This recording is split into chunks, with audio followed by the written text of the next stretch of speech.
just holding on. Ain't even picking up my phone. It's hard enough to be, hard enough to stay, hard enough to be alone. I'm just trying to move along. Sometimes I do and then I don't. Tell me what I'm doing wrong. Tell myself that it ain't healthy. Second guessing it don't help me. I'm so tired of feeling empty. Blind my eyes, it's time to fight. Seems like I'm always against me. Seems like this is never ending. And I refuse to let it end me. Mentally, spiritually, physically, I need my peace. Oh, I need my peace. I wake up every morning and tell myself, good morning, gorgeous. Sometimes you gotta look in the mirror and say, good morning, gorgeous. No one else can make me feel this way. Good morning, gorgeous. Good morning, gorgeous. Good morning, gorgeous. All the times that I hated myself, all the times that I wanted to be someone else, all the times that I should have been gentle with me, all the times that I should have been careful with me. Why did I hate myself? Why did I hate so intensely? Lord help me. I wake up every morning and tell myself, good morning, gorgeous. Sometimes I gotta look in the mirror and say, good morning, gorgeous. No one else can make me feel this way. Good morning, gorgeous. Good morning, gorgeous. Good morning, gorgeous.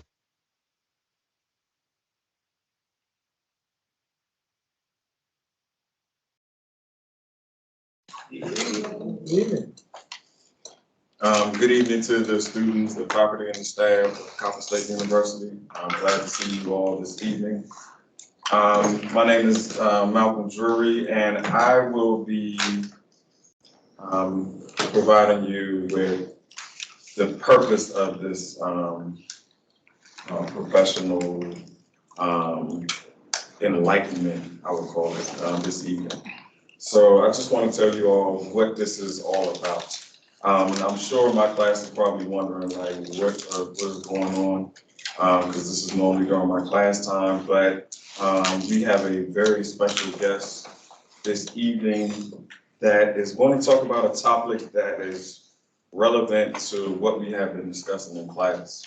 And for all our visitors and people that are watching via Teams, this is part of my Sociology 403 Race and Ethnicity class. And in this class, we discuss, some real race and ethnic problems that exist in the United States.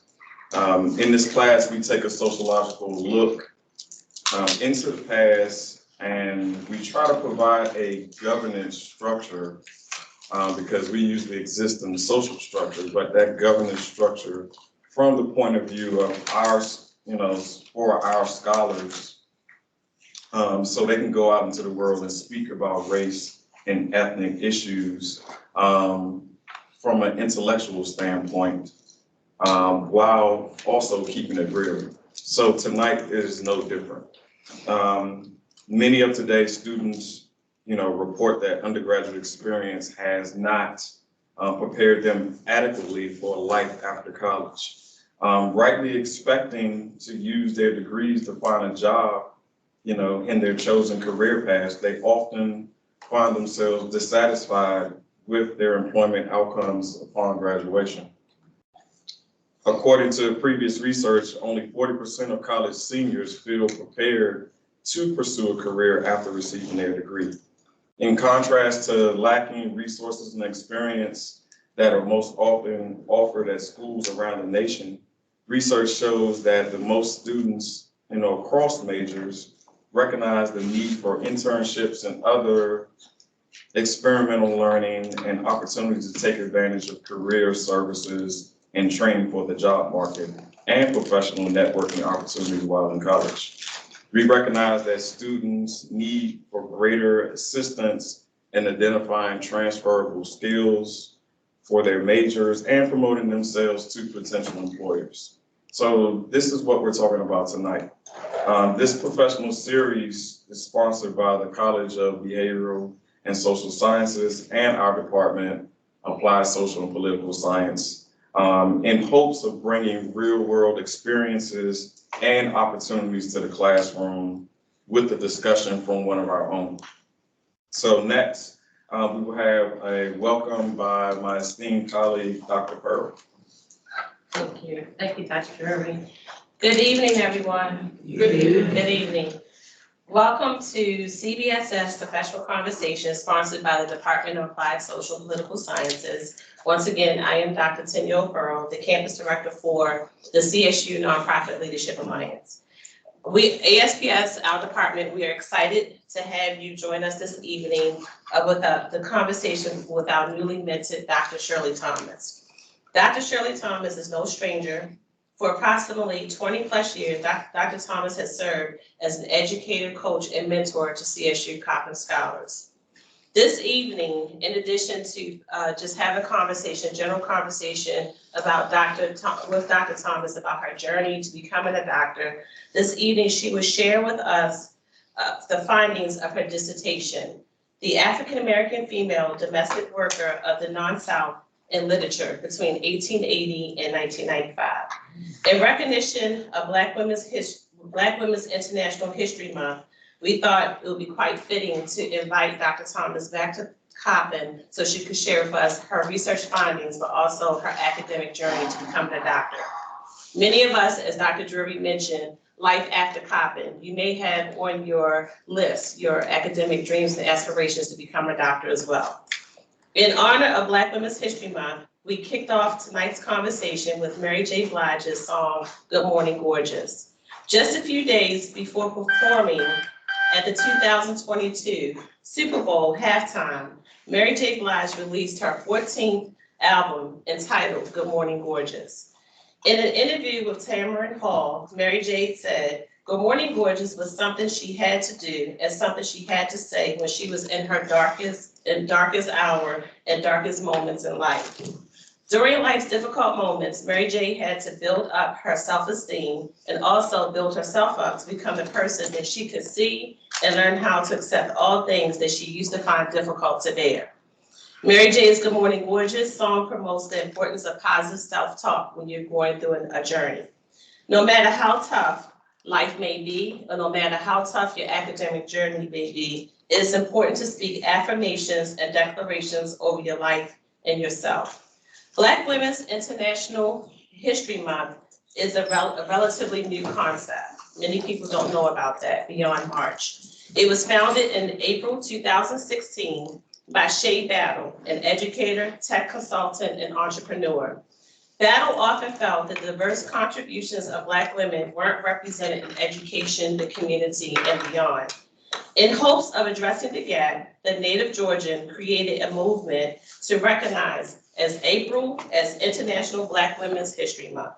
Battle found a way to uplift and support achievements of Black women and minority of the diaspora, especially those not traditionally taught in schools.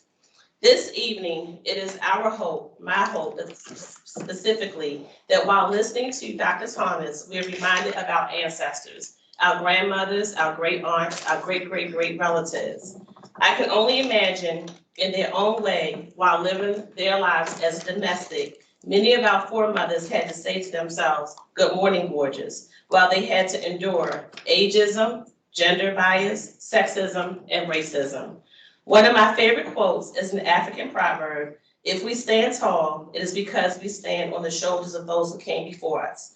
No matter what, our foremothers did not give up. This evening, I hold this candle in honor of my great-grandmother, Ethel Fitchett, and my great-great-grandmother, Courtney Phillips, and all of our grandmothers during International Black Women's History Month. In closing, it is my hope that for those who are in attendance and listening online, in the words of Mary J. Blige, all the time that you may want it to be someone else, take a few moments and say, good morning or good evening, gorgeous. Without further ado, I would like to introduce my esteemed colleague, Dr. Mercy Shingay, who will introduce our speaker for the evening. Dr. Shingay.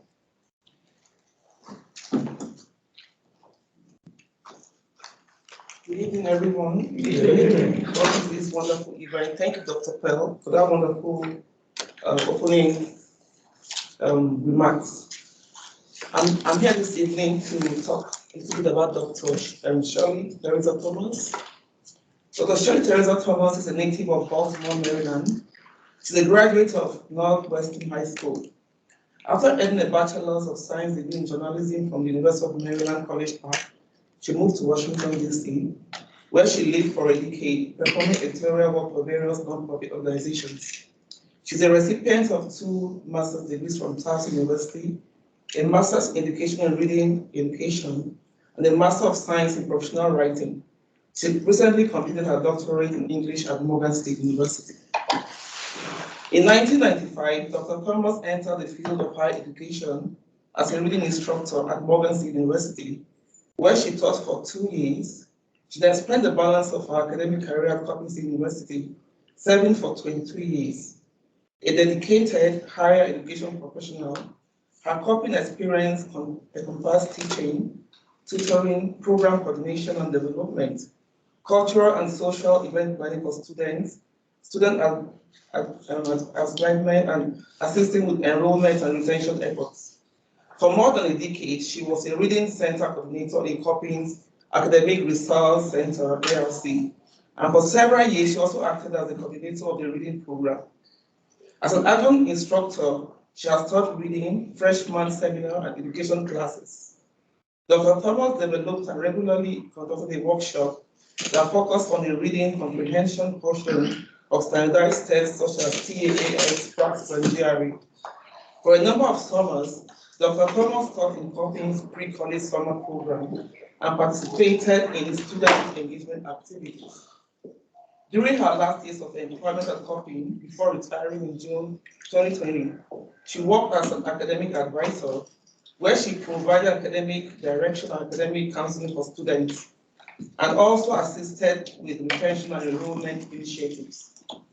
Dr. Thomas is also a founding member of Coppin's Black Male Initiative Task Force, a campus retention program for male students.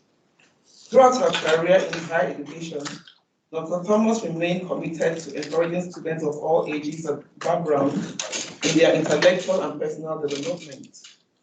She focused on empowering students to be their best selves, also motivating students through the sharing of her personal story. Dr. Thomas is a spiritual woman who enjoys being outside, experiencing nature. She refers to herself as an obsessive, compulsive reader who also writes in her spare time. Dr. Thomas is also committed to social justice, volunteering her time with a House and Every program in Baltimore. Her academic interests include African-American women's history, America's 1960s civil rights movement, and the art of memoir writing. She's a proud mother of 1 son. Ladies and gentlemen, welcome Dr. Shirley Thomas.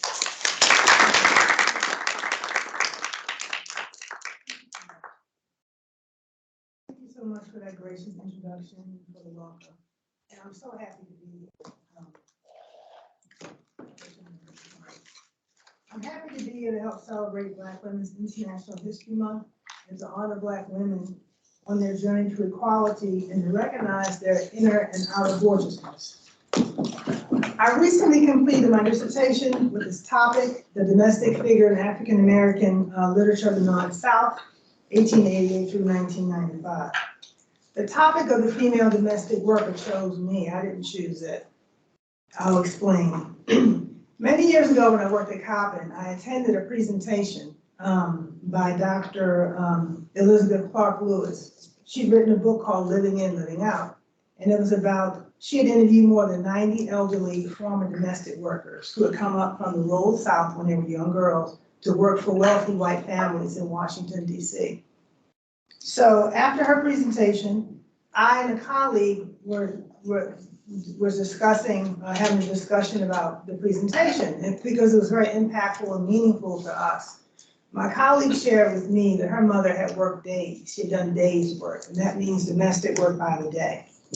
I shared with her that my mom had done domestic work as a young woman, and that her mother had been a domestic worker. Her mother and my grandmother, who I never met, had been a domestic worker as well, a lifelong domestic worker. She had been a cook and a laundress. I never forgot that conversation. Years later, many years later, when I entered my doctoral program, I knew I wanted to do something on African American women and how we are presented in literature, but I didn't know what. But when I was taking a class in African American literature, my professor, Dr. Hollis, he mentioned more than once that not enough work has been done on the African American domestic worker. He said it once, he said it twice, he said it at least 3 times. And that's when I had my aha moment. I said, I'm going to focus my research on the African American domestic worker, but I'm going to do it in the North, West, and Midwest. I didn't want to do it in the South because I felt that we knew enough about domestic workers in the South. We are mostly acquainted with her, at least on the surface. We know about Aunt Jemima, Mandy and Gone with the Wind, Calpurnia, and To Kill a Mockingbird, Berenice and Remember the Wedding, and others. So I decided to study the African American female domestic worker to learn the truth about them, not what is typically presented in mainstream film, TV shows, and literature, which is mostly stereotypical and mostly negative. For my paper, I researched studies on short stories written by African Americans. I also looked at oral history narratives of women speaking about their experience. I looked at scholarly studies on African American women's labor, post-emancipation, and I also looked at articles on primary texts of African American domestics in the South. I decided to use the lens of short fiction written by Black writers to study the women, because that's how I was doing my research. I started uncovering all these short stories written by African Americans, and many of them, if they had a protagonist or a main character who was a woman, she was a domestic worker, because that was our main occupation for generations. African American women did domestic work. And also, I discovered that there's a long tradition of African American writers, I'd say from post-Reconstruction on, writing about African Americans, trying to counteract the negative stereotypes that have always been promulgated about us, such as Frances D.W. Harper, Pauline Hopkins, who had Colored American Magazine, Alice Elmore Nelson, Charles Chestnut, and more. They were actually writing to undermine this propaganda that was being put out about us. For example, some of the stereotypes, Black women were the mammy, the Jezebel, the Sapphire, the Black men, they were the coon, the buck, and the Sambo. So all along, Black writers have been actually writing to counteract this negative information that's been coming out about us. But oftentimes they couldn't get published by mainstream white publishing company, couldn't get books published by white mainstream publishing companies. So they wrote short stories, they wrote short fiction. The short fiction would be published in African American newspapers, African American magazines, yes, we had those, and also church bulletins and wherever. So some of the more known writers that you know about got their start publishing short stories, like Zora Neale Hurston, Langston Hughes, and some others, Richard Wright. So as I move through reading this information, I'm going to mention very quickly Opportunity Magazine and also Crisis Magazine. Crisis Magazine was the magazine of the NAACP, and Opportunity was the magazine of the Urban League. And Opportunity in particular used to hold a short story contest. The editor, Charles Johnson, he would solicit short stories for the magazine. And he asked in particular, he wanted the writers to write the truth of Black Americans and don't write without exaggeration, because he was a sociologist, and so he was very concerned that the truth be set down, be placed about us. So the topic of African American female domestic workers is important, particularly this month and any month really. It's because for generations that was our main occupation, was domestic work. Howard University's longtime president, Mordecai Johnson, he served as president of Howard University from 1926 to 1960, he used to admonishing graduating students to always respect the domestic worker who washed and ironed and slaved in white folks' kitchen to put you through college. And it is a rare Black family who does not have a domestic worker somewhere in its history. The grandmother, great-grandmother, great-aunt, they've done domestic work. Noted literary scholar Mary Helen Washington states that she is the daughter of she's the daughter and niece of women who did domestic work to send her to school.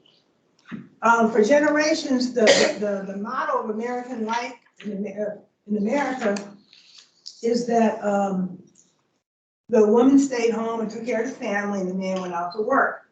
That wasn't true for most Black people because of racial discrimination. Black men were often the last hired, the first fired. And also their wages a lot of times wasn't enough to support a family. So Black women have always been out there working, always working. And according to Darlene Clark Hine and Kathleen Thompson, in A Shining Thread of Hope, A History of Black Women in America, published in 1998, almost half of all Black women in America have worked outside their homes ever since emancipation, while the percentage of white women in the labor force was usually 10 to 30% until the 1970s, when the women's movement came in and they started going out to work. This is primarily an evidence of poverty, not conscious pursuit of liberation, but it has been true. Even if the man couldn't find work because of racial discrimination, the Black woman could always find work in somebody's kitchen. Domestic work was the only job that welcomed her. Because racial, legal, and cultural restrictions kept her out of the mainstream workforce. So for example, in 1919, the Housewives League of Richmond, Virginia, petitioned the Retail Merchants Association to forbid Black women from working as waitresses in their restaurants and as clerks in their stores, because they wanted the Black women to work as domestic workers. They didn't want them to get on the jobs. Tara Hunter, in To Enjoy My Freedom, she cites the World War I work or fight law. So back in World War I, if you didn't go to work in a war plant, then you'd have to go to war. Well, they used that against Black women. They said that if you didn't work for white families as domestic, then you would be arrested. So officials in certain southern cities, officials in Mississippi, Alabama, and Georgia arrested or threatened to arrest Black women who did not work as domestic in white households, or those who were suspected of not working as domestics for whites. They could actually be arrested. So upon moving from the Deep South, we know about the Great Migration and why we all got up and left. Moving to the Deep South, to the north, of the West and Midwest, our circumstances on the surface were a little bit better because they didn't have that heavy hammer Jim Crow. However, Black women were still funneled into domestic work, even when they got north or west or whatever. In particular in New York, in my research, I found out that there was an employment practice that took advantage of Black women in New York. It was called the slave market or the slave mart. And this has been well documented. What would happen was the Black women stood on the corners in the Bronx in New York, Brooklyn, and waited to be chosen to work by white housewives. They're out there in the rain, the snow, whatever, any kind of elements, waiting to be chosen for work. And of course, oftentimes they would have to go to the women who hired them would try to get them for the least amount of money. And so sometimes the women would fight each other because if someone came to their corner and tried to take their job from them, or they would somebody might come to the corner and say, I'll work for you for 20 cents an hour, or the other lady say, no, get her off the corner because we're not going for less than 30 cents an hour. So eventually, I want to talk about Richard Wright for a minute. Richard Wright, he wrote Native Son. And so he became interested in African-American domestic workers. And he was researching a book called Black Hope. So in order to research the book, he actually interviewed these women up in New York who were standing out in the corners in the slave market. And he did interviews with them, he recorded them. And they told him stories of, what the difficulties that they would have when they were working for these housewives, who would cheat them out, it was a common practice to cheat the women out of their money. So one of the main things they would do is they would turn back the clock, so it looked like you hadn't been working that long. They also might not pay you, they might just give you clothes and old shoes and old clothes, and say that's your work, your money. They also might say, well, you gotta work for 24 hours before I can even pay you for this stint that you did. Another thing they might do is, a common practice is to say, they might have you in there cleaning, and then they would come and say, well, you didn't do a good job and I'm not gonna pay you. And then you would leave or whatever. And that way they would get you to do most of the work, and then they would kick you out. So, African-American women would not find relief from the chains that bound them to domestic work until the passage of the Civil Rights Act in 1964. Title VII stated that employers cannot refuse to hire persons because of race, color, religion, sex, or national origin. That's opening up many jobs that have previously been closed to African-American men and women. And so scholar Hannah Inabong Branch, she says, until then, hardship best describes the struggle of Black women to find and keep work from 1860 to 1960. So in the slave market didn't actually, it kept going until like late 1950s, early 60s. The state of New York tried to shut it down. They opened up employment centers, and also there was actually a union, domestic workers union, tried to shut it down too. But it really kept going until it actually faded out and Black women started getting, jobs that other than domestic work. In her book, Sister Citizen, Shame, Stereotypes in Black Women in America, Melissa Harris Perry, who was a political scientist, and she was also she had her own show on NBC for a while. She referenced, in her book, a psychology experiment that was conducted during the post-World War II years, in which participants were placed in a crooked chair in a crooked room and asked to set themselves, see if you can straighten up. You're in a crooked room, the room's slanting, the chair's slanting. Can you straighten yourself up and stand upright?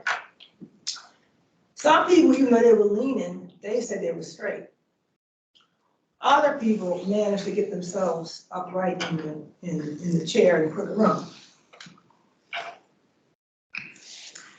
For Black women, according to Harris Perry, America is a crooked room. She says it's a room that's been distorted because of the constant lies, misrepresentations, and stereotypes bombarding the Black woman. So Black women struggle to stand upright in the crooked room. Some buckle under the pressure. For generations in the film, television, advertisement, and literature, the African-American woman is terribly stereotyped. And speaking of stereotypes, thankfully, one of the more egregious stereotypes is gone forever. While I was in the middle writing my dissertation in the year 2020, 2021, they finally got rid of Aunt Jemima.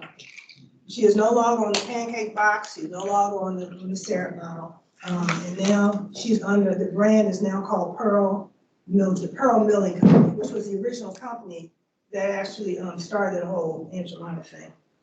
We no longer have to gaze upon her with her smiling face and her head wrapped in a red bandana.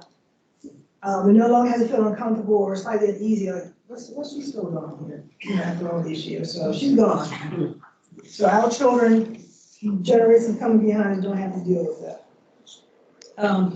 So getting back to my dissertation, as I said, I kept finding these short stories, short fiction. So I chose 12 of them to examine closely, and I looked at other. In the dissertation itself, I looked at other stories and books and articles of literature, but for a close examination, I chose 12 of them. And I looked at four different aspects of the domestic worker's life. I looked at my first chapter is called Stereotyping, Mask. And we all know the poem by Paul Laurence Dunbar, We Wear the Mask. And so the chapter 1 discusses how the African-American worker wears a mask when she goes to work for her employer. She has to wear a mask, just pretend she's dumber than what she is, because she'd be too threatening to her employer. And unfortunately, because she wears a mask, sometimes they help to stereotype her, because she's playing a role the whole time, but I don't think mainstream America really knew that. So chapter 2, I talked about taking care of family. There's a stereotype that the Black woman who was working for white families loved the white children more than she loved her own children. And that's been promulgated and bandied about. But no, that's not true either. And if you saw the movie The Help or read the book, you'd be disturbed by that, because it shows that, what's her name, Abilene, was more concerned about Mae Mobley than she was about any of the Black kids in her life, or even her own child.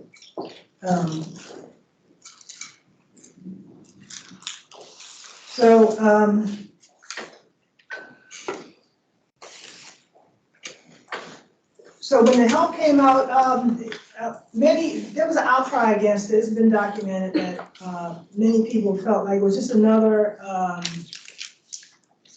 article of work written by a white author, not authentic about Black women domestic workers as the nanny. Because in Abilene, Wallace Sanders, I want to talk about Wallace Sanders for a minute. Kimberly Wallace Sanders says that in the book, for example, Abilene is more concerned with Mae Mobley and her other 17 white children than her own son, who died. She talks more about him.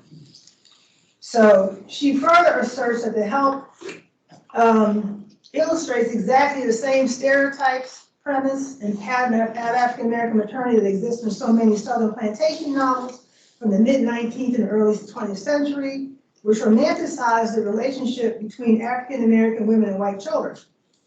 In them, African-American mothers are so strongly identified with white children that their own kids recede into the background until they are virtually invisible. So she said this occurs in The Help, where there are only 9 references to Abilene's son Trelor and 79 references to Mae Mobley, who Abilene calls my baby. So the truth is that the African-American domestic does not love the white children in her care more than her own children, but she needs her job. Kimberly Wallace Sanders said, of course, it is nearly impossible to take care of a small child on a daily basis without mutual affection emerging. However, she points out the affection that the domestic worker has for the child in her care is also grounded in practical consideration.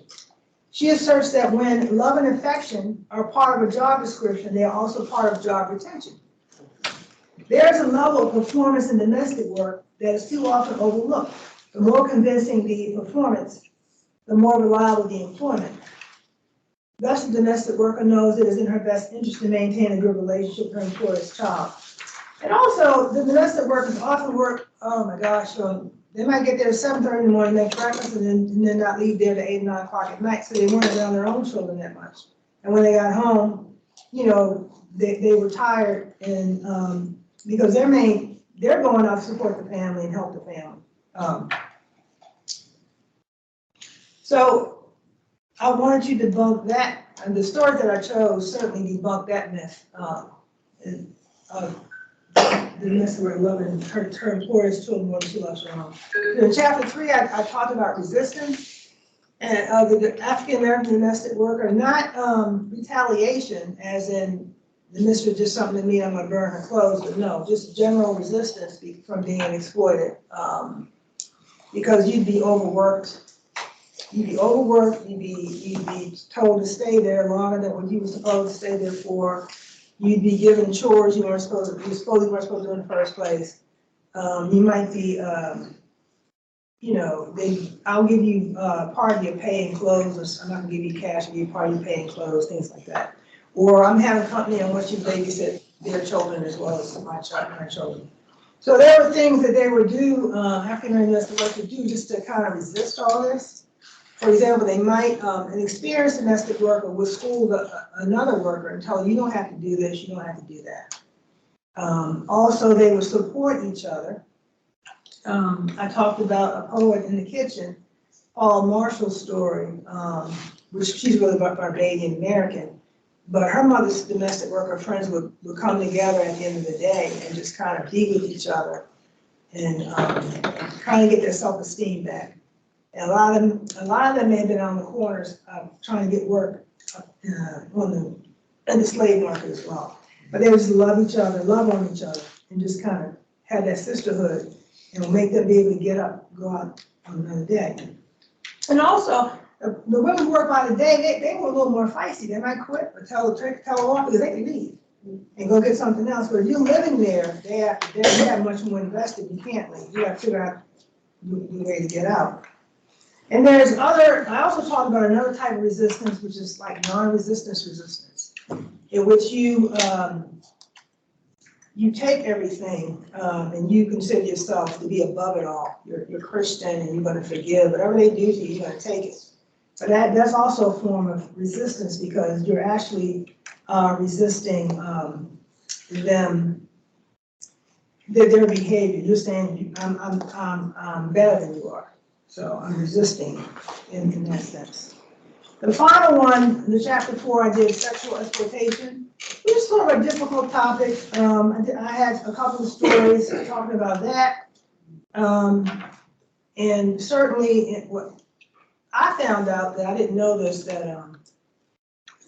many of the women who left the South because they could not be protected. The families couldn't protect them against sexual predation when they in the South, because the Black women in the South, they had no protection. So they could just be raped and assaulted by a white person and nothing would happen. So a lot of them, that's why they came north. And also I do discuss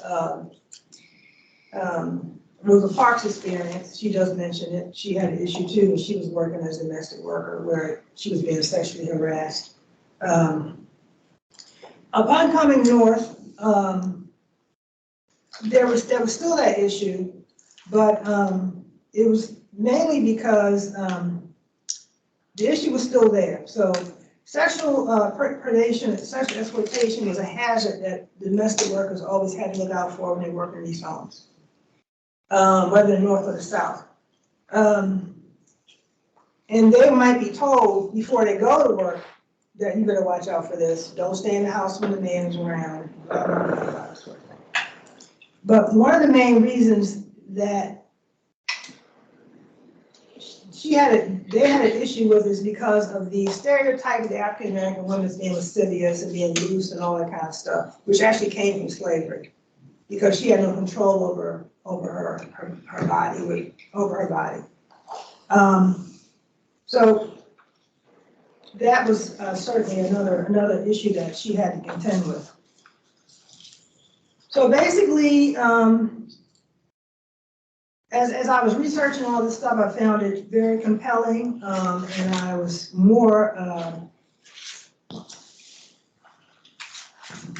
very compelling, and it was very telling in how instrumental the Black woman has been in our survival.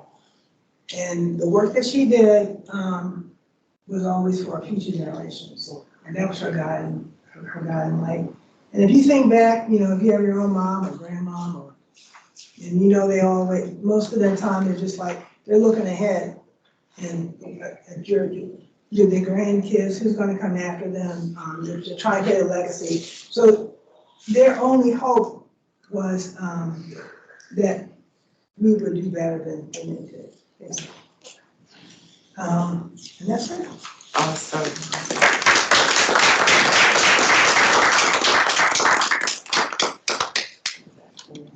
Awesome. Questions? So now we will have Q&A. It's being governed by Dr. Rivera. And after Dr. Rivera has a few questions, if you have questions for Dr. Thomas, this will be your time. Yeah, actually, I'm going to start by saying thank you. That was such great information, powerful, really important. I'm so glad that my students and our students are here to listen to this. Instead of starting with questions, I'd love to be able to bring the microphone around to people who might have a question. So does anyone have a question? I obviously have a backup, but if anyone would like to ask something, just raise your hand and I'll bring the microphone. Question, get his question. Sure, absolutely. I'll make my way around and I have wipes. All right. Thank you, Dr. Thomas, for that wonderful presentation. Okay, my question is this, and you mentioned in your chapter 2, okay, that there's this myth that African American women who are domestic slaves prefer their white master's children. So that you mentioned that you found out that it was not true. So I was wondering, okay, like, was it through an interview or like what method you used? So, like, or was it through like a review of literature? Review the literature. Okay. That's something that I think was being put out there by mainstream. But if you look underneath of it, you'll see that it's not true. And that if it appeared that way, these women had to keep their jobs. Okay. Basically. Thank you. Actually, I was going to ask about that too. I wanted to know what you thought the purpose of that was. In my notes, I wrote disenfranchising love. Like, what would be the purpose of sending a narrative that the Black woman, other than the job part, I wonder what would be the purpose of sending a message that they love the white children more? From my reading, particularly the book Nanny, it was to normalize relationships. In other words, the whole Nanny thing was always a myth, okay? We don't realize that, and that was to make it seem that these women had to deal with sexual predation in these homes, okay? So you make a big, fat, unattractive nanny taking care of children, it normalizes it. So they actually, from my reading, they actually said that many of these women taking care of babies were young girls, and they were in those houses. And so you want to have that myth of the nanny to make it seem like you're there because you love your children so much, and that's the end of it. And that they're normalizing the touching or relationships between the white child and the nanny. So that's what I got from my research. So if you want to take it further, you can. Yeah, I just want to say thank you for your presentation and congratulations again.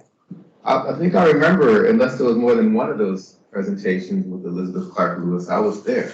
Were you? Or at least I was there when she screened a video called Freedom Bags. I wasn't there for that. Okay, so she did more than one. Yeah. But that was in my first year working, and that was working here at Coppin State.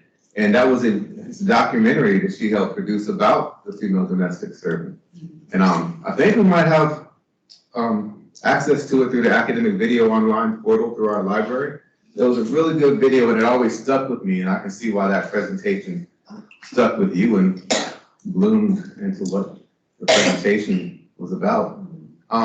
You know, in anthropology, well, two things. One, that video was also interesting to me because my wife's grandmother, who I knew in her last years of life, was a domestic servant for a wealthy family in DC and she went every summer with them to Martha's Vineyard and lived there and had an interesting relationship with the grown children of that family where they would actually come to some of my wife's family events, but I don't know of any events of their family that my wife's family actually went to. So there was an interesting balance in terms of the relationship there, but there was some kind of bond. That was curious to me. But in my anthropology classes, I remember one reading I used to assign was about the plight of female domestic workers from the Philippines in China. And that takes it to another context, but there were some similarities. And I'm wondering to what extent in other contexts, different ethnicities, different national contexts, have you explored or found similarities in the experience of Black domestic workers in the United States versus domestic workers elsewhere in the world? I had not, because that was not my focus. But historian Jacqueline Jones says that the experience of the African American worker in America is unique because of our ties to chattel slavery. We're dragging this residue with us, and we're at the bottom of the caste system because of it. So our experience here is unique because we were enslaved, and it's still in the ether. And that's why we could have been treated better. I mean, why not go ahead and pay them, you know? I just wanted to add quickly before Dr. Drury. Renata Fordyce came and spoke last year. She's Guyanese and she was undocumented for 10 years. She's at Cornell now doing her PhD in Africana Studies. So she always talks about her experiences as this brainy person who also was a domestic worker. So she was undocumented. So what I'm saying is it's definitely an area of research because she had to tutor Right, and do the cleaning and the cooking, and she didn't get paid right. for the tutoring. You know what I mean? It was just one of the things that was added to her experience. So absolutely. I mean, that's an area that needs more work on. My feeling is that the African-American domestic, female domestic worker is important for us because at one time that was our main occupation. That's what we did, that's what we were funneled into. And so even though I know there are now more ethnicities coming to the fore, we're not doing that anymore, but I don't think that it should be forgotten that we did that. And that's one of the reasons why I wanted to do research. I don't think it should be forgotten. Oh, yeah, Dr. Thomas. Thank you for your presentation. I mean, I have like 1,000 questions, but I guess what kind of came up, I mean, I guess my first introduction to really thinking about domestic help came from, you know, the movie The Help. And I guess it opened up a picture of, you know, what it was actually like. I don't know how, you know, realistic that actually was. I'm sure like there's some aspects of it was real. But one of the things that I know I've discussed in the past through my sociology of aging, just looking at older women in society or older African-American women. And I know one of the things that we always talk about is like these domestic jobs, or I talk about in class, these domestic jobs, you weren't provided any type of benefits. Right. So you weren't provided any type of health benefits, retirement account, or, you know, how we have our job now, the organization or whatever pays into, you know, our retirement benefits or our insurance or health benefits. I know these domestic workers, as they got older in age, I always wonder what did they do?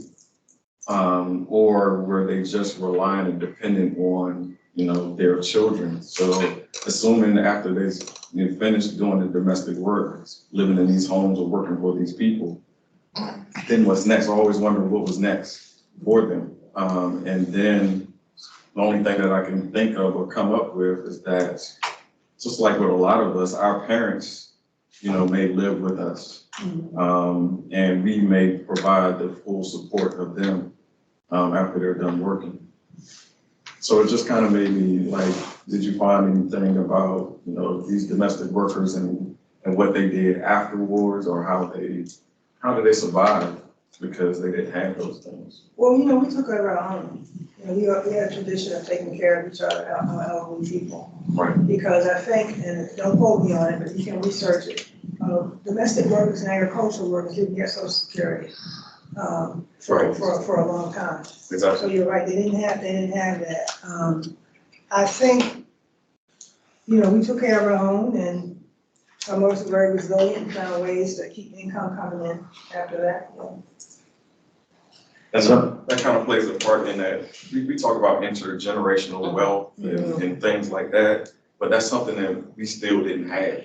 Right. And like, you have to think about all the things that set us back. I know a couple of my students, you know, look at these issues, but not taking everything into account. I think we have time for one more question. Is that correct? Is that what you were saying back there? No, we was making sure that they can. Okay, yeah, just please, if you do have a question, make sure you speak into the microphone. Yes.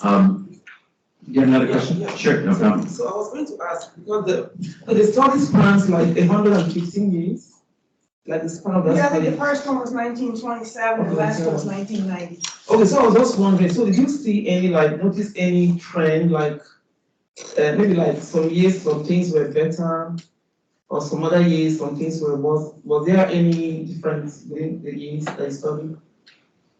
Maybe the one for 1990, the last one in 1990, because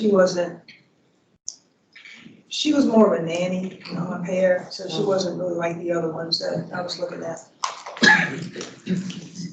I was curious to know, of all the research you did, what shocked you the most? You know, doing that kind of research just seems so, I mean, like your last chapter, the traumatic, I mean, some of my research has trauma built in too, so it's hard to do this work.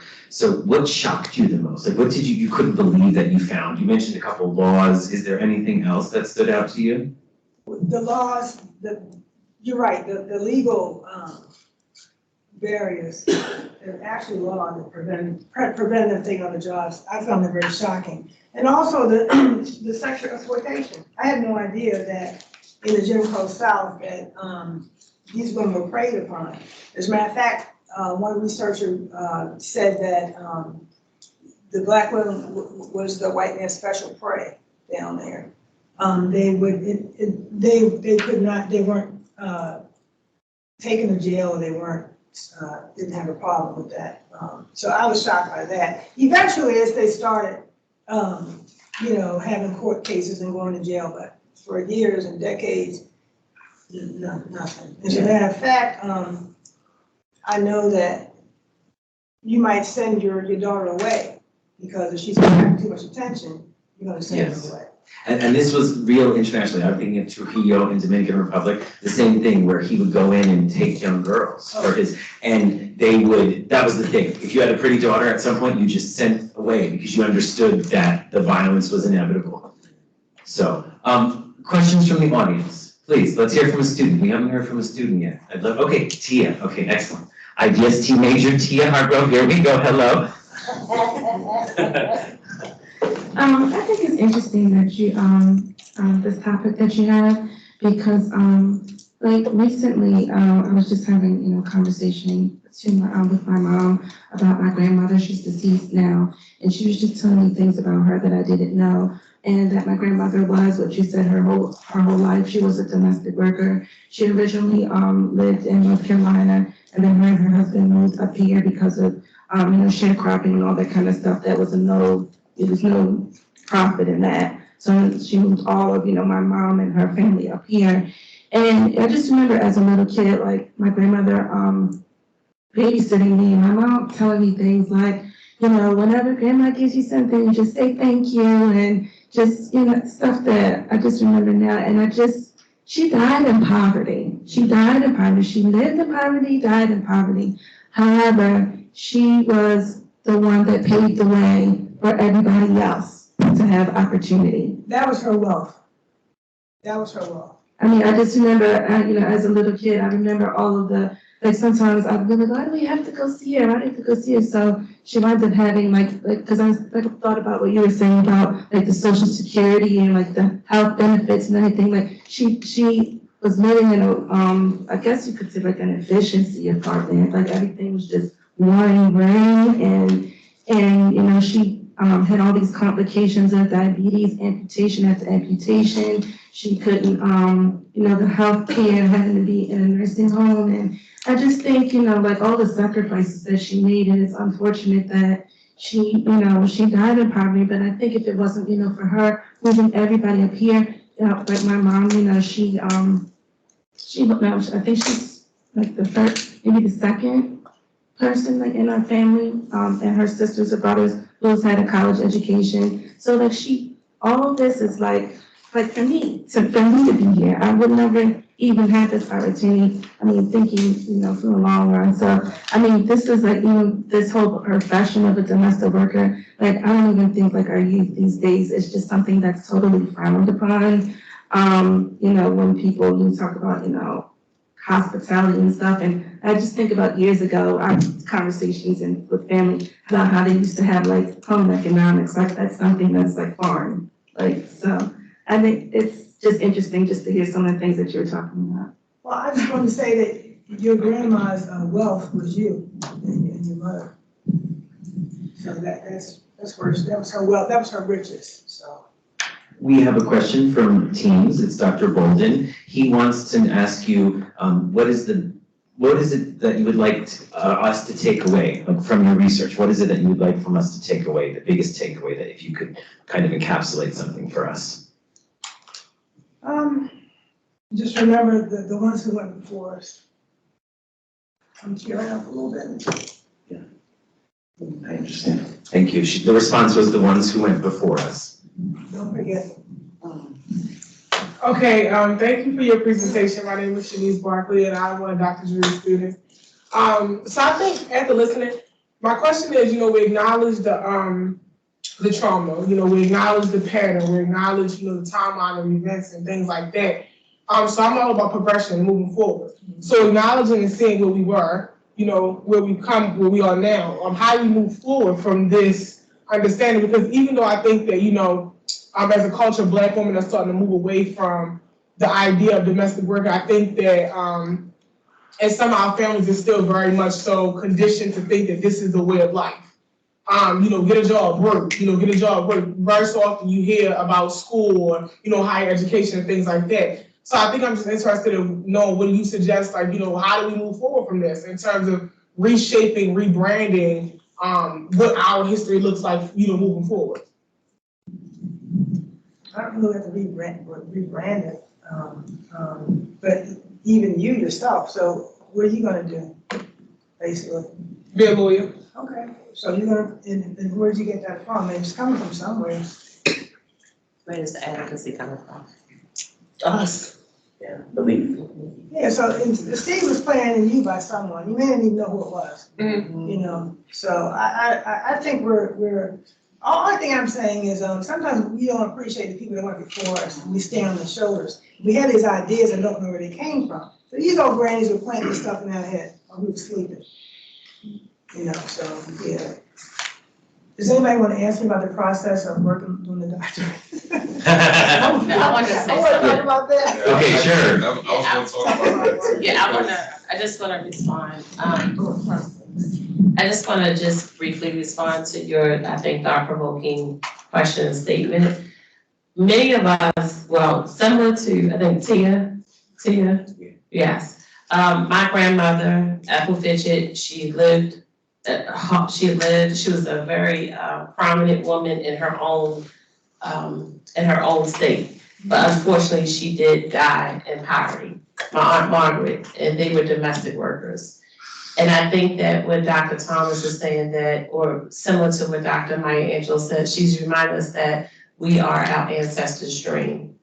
So the next chapter, similar to the same code folk, right? We have to know where we come from in order to know where we're going. So Dr. Thomas sharing with us the findings of her dissertation is reminding us about our grandmothers and our foremothers. So the next chapter is written by you. It's been written by the future generations. We're Gen Zers, millennials, Gen Zers, we're now in the alpha generation. So the future is amazing, but it's important for us to remember the past, to not get stuck in the past, not forget it, but know that we have the pen in our hand now, and it's up to us to write the chapter, rewrite the chapters, but not forget. So similar to you, Tia, it made me think about my grandmother and great-grandmothers and things like that. So it is on their shoulders in which I stand. I think everyone is so fascinated just because the topic, as your professor said, it's under-discussed, but then the reality of how it touches is so universal. Looking at it through literature is fascinating because the universal part. Yes, Ricardo, our second IDST major here, thank you. Go ahead. You asked me a question about the research. Funding, what's a introductory or giving an understanding of starting funding to pay for the research? You've got your thing, you got the vision or the calling of what the topic to be, domestic worker. Then to do the research, you still need funding, I would assume, to do that. Yes, and it's helpful to work for an entity that will pay your tuition. So, yeah. That's what I did. Okay. I worked for an entity that paid my tuition. Even after I retired, they still pay my tuition. So I'm never gonna knock the entity. Because I was thinking like grant funding or fellowship, I'm not clear. You can do that too. It depends on what your research is. It depends on what your research is. And I guess the last thing, is there estimate a timeframe to complete the dissertation? They give you 7 years, I think. They give you 7 years. What I wanted to tell everybody is this. For a long time, I resisted getting my doctorate. I had strange people walking up to me and saying, get your doctorate. I'm going, no, I don't want to, I don't want to do it. And at the time, I was actually writing a book, and I was telling someone that, and they're like, well, do you have a publisher? I'm like, no. So people keep coming up to you, if you're working hard, they'll walk up to you and they'll tell you that. So I resisted for so long. And finally I gave in. So I would say it's been the most challenging and most rewarding experience in that if you're hesitant about doing it, don't be hesitant. You'll find your way. I have 2 master's degrees, and I will say that this is the hardest program I've ever had to do. But it's helped me the most because it helped me grow and develop. I'm not the same person I was when I started this journey. So I would advise you, if you're thinking about doing it, go ahead and do it because it's only going to help you. And then you can share with others, and it's a whole growth process. One of the more difficult things of my dissertation is that I'm actually an English major. But in order for me to write my dissertation, I had to delve into sociology and history and, good God, a little bit of economics and, so in that sense, it was frustrating. I'm like, I don't want to do all this, but like I said, ultimately, it was very rewarding. Yeah, you wouldn't have been able to have a panoramic view. We're going to hear from the dean. I just wanted to respond quickly. If you apply to grad school where someone isn't paying because of an entity, and you get accepted, generally it's a 5-year fellowship that's offered that could be renewable for up to 2 years. Some schools nowadays don't accept you unless they fund you. It used to be that you could be accepted even if you didn't get funding to the school. There's no real limit of how long it takes you to finish. The school, as long as you're making good progress, there's no technical limit of how long, but they try 5 to 7. Here's Dean. I actually just wanted to go back to your statement and piggyback on what Dr. Pearl said. First, Dr. Thomas, thank you so much. This is really wonderful and interesting. And I just want to kind of loop it back. The reality is that life is spiral. And we all start with the rudiments and we get, you start with 2 + 2 is 4, and pretty soon you're in advanced calculus. Well, that's what this is. And we are all our ancestors.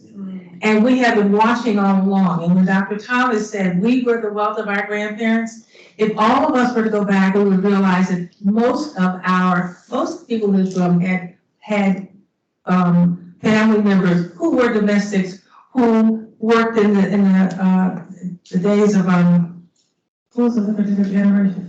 When they were the abolitionist days. That's how they survived, and they know they did not have Social Security, and yes, we did take care of our own, but also understand that when they talk about the Renaissance age, every generation has gone a little bit farther than the last because they have stood on the shoulders of the last, and they have eventually built up capital to allow us to intersect with the same society that oppressed us. And when you talk about what they did to minorities and persons of color, it was all about getting rid of their identities. That's how the slave movement started. They brought it from another country and literally took away what it was that was our identity. But we have persevered throughout, and every generation has done something different. So when you were asked where you want to be, and you said you wanted to be a lawyer or an attorney, you didn't just pluck that out of the air. You had been watching other people do other things. This conversation, these are professional conversations about people who have degrees similar to the ones that you may be seeking. And in this case, in Dr. Thomas's case, this is a woman who went to school here, worked here, went back and got an advanced degree here. Got an advanced degree, and now she's sitting here talking to you. She is in herself a model of all the things we're talking about. Somebody in here is thinking, I can do that. I never thought about that. I could do that. When she talked about where she got it from, she just finished telling us she has 2 master's degrees. You may never have known that had she not just said it. And now she has a doctorate degree. So people are modeling, you may not think about it. Every professor in here started with no degree. They started in elementary school learning just like you did. And somehow or another, somebody got them here to a university where they're going to higher education. All of us have looked at somebody in our lifetime and said, I want to do that. And so that's what these professional conversations are about. That is why we are having them as a college. Every department is sponsoring people who have degrees who are doing things. It's about life after your degree. What do you do with it?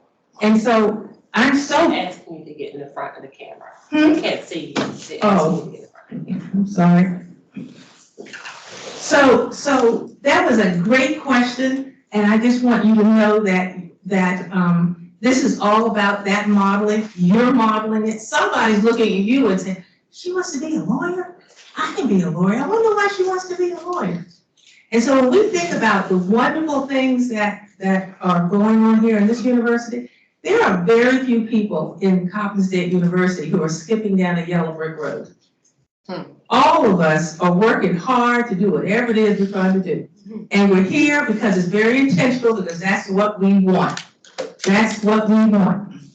And therefore, that's why your question is so important. You are modeling, she is modeling, she is modeling, she is modeling. You know how excited people were when Dr. Pearl got her degree? You know how excited people were when Dr. Thomas got her degree? Because they knew them, but they didn't have one. Now, all the rest of us were the same way, you just didn't know us. And you were struggling. And that's why we want you to have these conversations. That's why we sponsor them. That's why we want you to know that there's so much to do out there in this world. It's yours for the taking, but it doesn't mean that you can't do it without work. It does take the commitment to do it. And so we're real proud of you, and I'm real proud of you. And I just wanted to add, at this school, our provost and I believe all 4 deans are African-American women, right? So I mean, think about that. That's actually our setup. Questions, Rudy, and then Luciana, and then I think you're okay? Okay, just Luciana. Oh, and okay, we'll do 2 questions, Luciana and Brittany. All IPS came in, we came in strong. Go ahead. Can't deal with it. Good evening, everybody. Good evening. What I want to say is that if you look at somebody who is doing good things, you emulate her. Like now, we have a good example. We have a vice president Black woman. So that's a very good example to us that there is nowhere we cannot reach. God bless you. So we'll have our final question. Thank you. Good evening. My question is more about the research, in particular about, sorry, I thought my voice carried, I apologize. In particular about the research, did you find grooming of young African-American ladies by the domestic workers? So for example, I grew up partly here in Baltimore City and in South Carolina. My great-grandmother, the property that our family owned, she was a sharecropper along with my great-grandfather, but she lived and worked and had children for the house that she ran. So did you find that grooming the women were, the female children, young children, was a thing, and how the domestic work continued to prevail throughout the course of the research? They really couldn't get any other work. So, and especially 1910s, 1912, stuff like that, they couldn't get any other work. So they actually sent the girl children in the South to white families to work during the summer. Partly because they needed their income, and might not really be that income, but also because if they didn't, they get in trouble. If a white person called you to come work with them, then you had to go work for them. So yeah, that was the situation that continued. Now sending them away helped, because Dr. Clark Lewis's book, once they got to Washington DC and learn the ropes, then they could move away from that. At least they wouldn't be living in it anymore, they could live out and move away from it. Thank you so much. Yes. It's a pleasure to be here. Thank you. Thank you, Dr. Thank you. Thank you. Thank you. Thank you, Dr. Thomas. Now we'll have some closing remarks from our chair, Dr. Hutchins.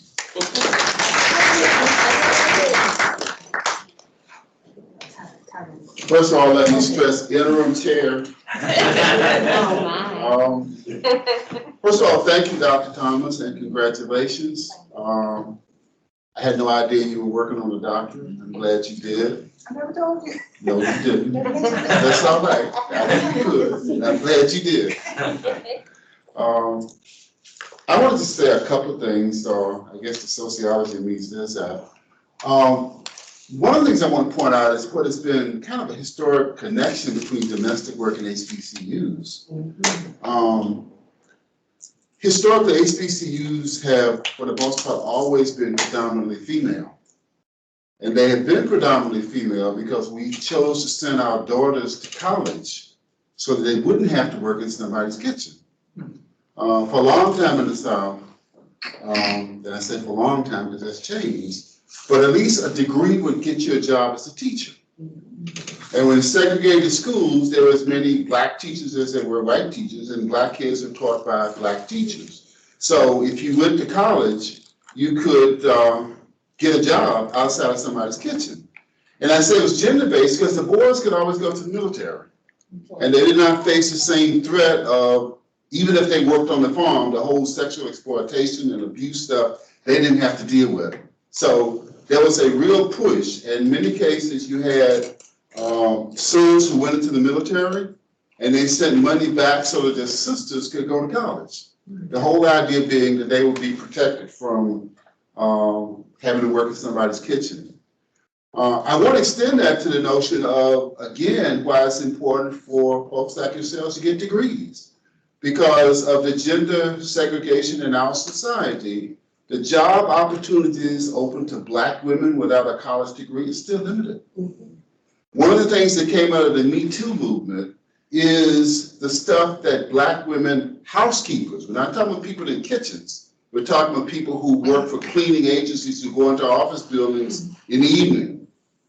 You go into the office building at 7 o'clock after everybody's gone to clean the building, and there's one guy who decided to hang around and create grief for you, okay? So again, the opportunities that are available to women are very much affected by the level of education that they get.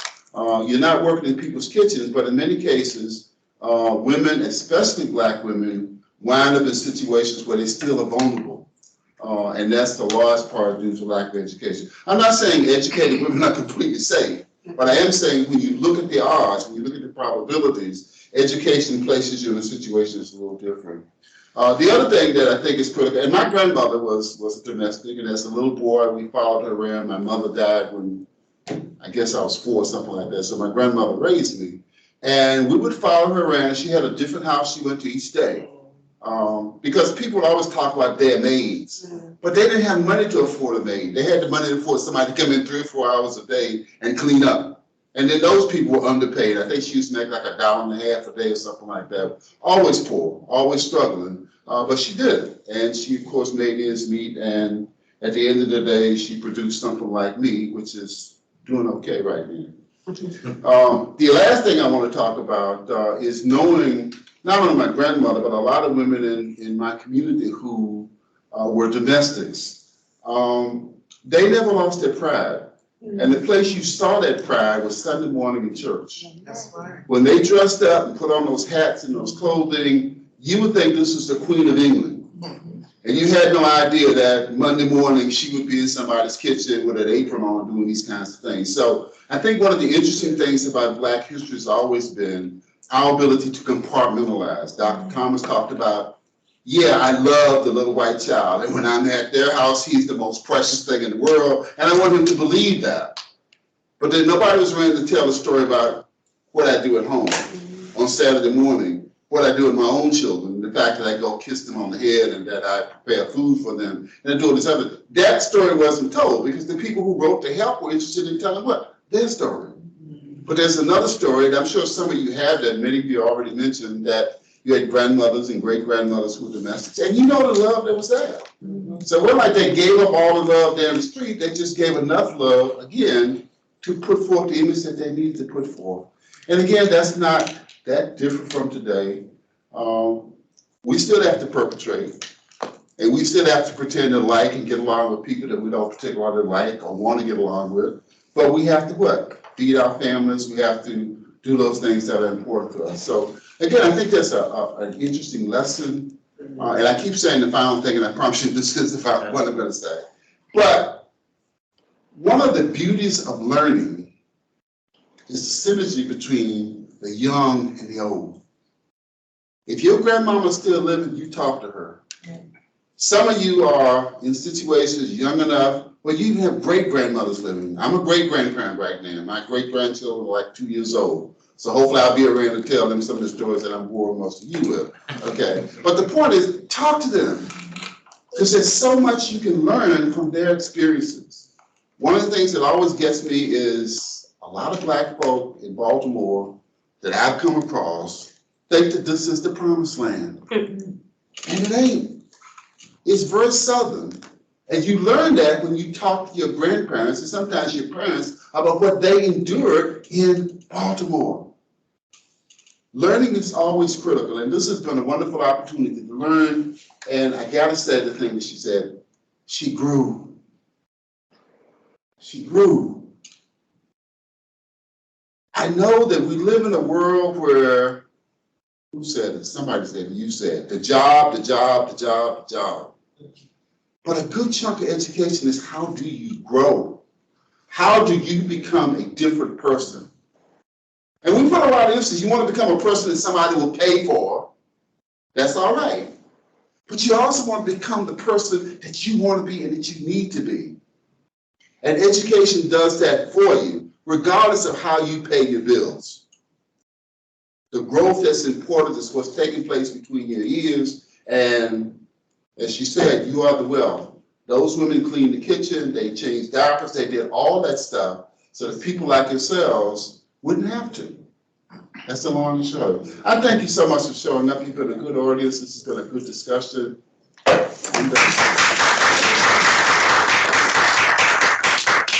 So once again, thank you for everyone for joining ASPS for our professional conversations. And I'd like to just echo as Dr. Hudgens reminded us, if we do have elders still in our family or part of our extended family, have conversations.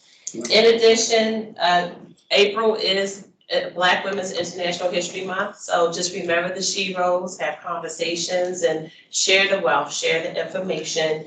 And when things seem to get a little tough as we coming down the stretch at the end of the semester, remember, like our foremothers before us, they didn't give up. If things are tough or rough, or you tend to be depressed or whatever, speak to yourself and say, good morning, gorgeous. And remember, if they didn't give up, we should not give up either. Thank you. Anything else? All right. Have a good night. Thank you.